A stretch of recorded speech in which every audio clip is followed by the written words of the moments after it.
Nasa paligid pa rin ng EDSA Shrine ang ilang taga-suporta ng pamilya Duterte.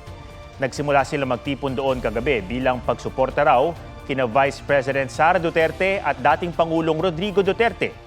Nais daw nilang magkaroon ng araw ng pagpapahayag dahil hindi na raw maayos ang mga nangyayari sa bansa.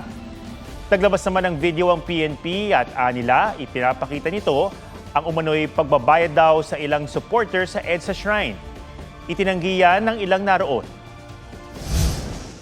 Pinangakuan daw po na babayaran po sila at pakakainin po. In fact, yung iba po sa kanila ay nagrereklamo dahil allegedly ang pangako sa kanila ay bibigyan sila ng 500 for 3 days pero ang ibinigay lang ay 200. Bayad pa tayo! Hindi!